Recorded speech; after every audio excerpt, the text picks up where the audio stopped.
Well, we heard a little bit of this talk on the broadcast yesterday as well about this idea of this new big three with these players trading victories and, as you heard, that top spot in the world ranking. Are we seeing a new big three in the game of golf? What do you think, Tripp? Do you expect to see these three continue to dominate, or you think we're going to see one of them separate themselves from the pack? It's going to be hard to separate from any of these three.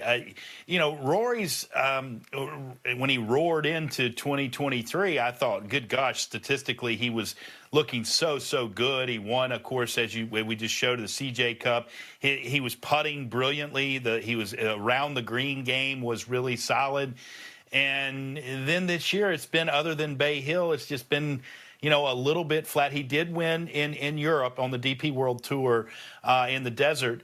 But I thought there was going to be a lot more of that consistency. But this is kind of what he's done over the course of his career. He has great runs where he's really dominant, and then he falls off a little bit, mainly on his performances on the green. He's 171st in strokes gained putting this season on the PGA Tour. Part of the reason why he hasn't had much success in 2023 on the PGA Tour.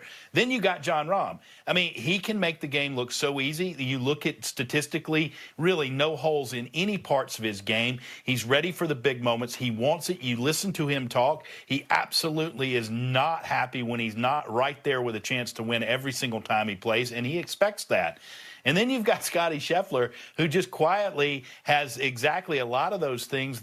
He doesn't maybe have the horsepower, the firepower that a Rahm or a McIlroy bring to the table.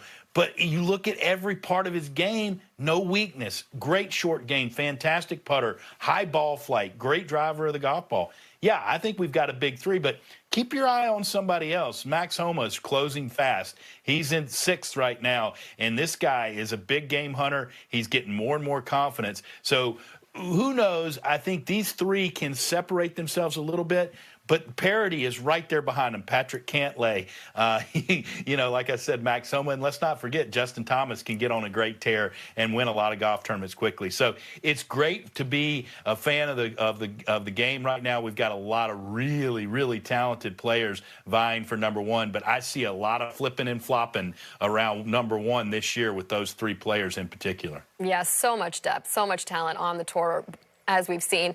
I mean, we've had this idea of a big three before, though, throughout golf history. But how does this big three seem to be a little bit different? Well, the turnover among this big three is very rapid.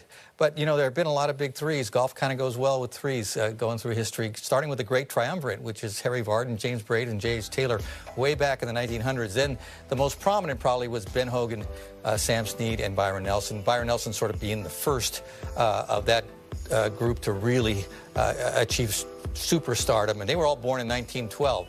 And the difference there was they never really synced up together. Even though they were the best in the game, they never really had rivalries where they were switching back and forth between #1. It was sort of three different eras. And then, of course, you have Arnold Palmer, Jack Nicklaus, and Gary Player. And Arnold, of course, was the favorite, and he had been the best player, and Jack Nicklaus came in and kind of supplanted him. And Gary Player was hanging around winning majors, and so you couldn't discount him at all. And that was kind of repeated again in the 80s, where you had Greg Norman, and Faldo, and Seve. Seve was really, again, kind of Arnold, the best player, but really Greg overtook him, and Nick was a major specialist. Then, you've had others, but really when Tiger came in, it changed a bit. There was a moment there where Ernie Els and Tiger and David Duval were very close, but then Tiger pulled away.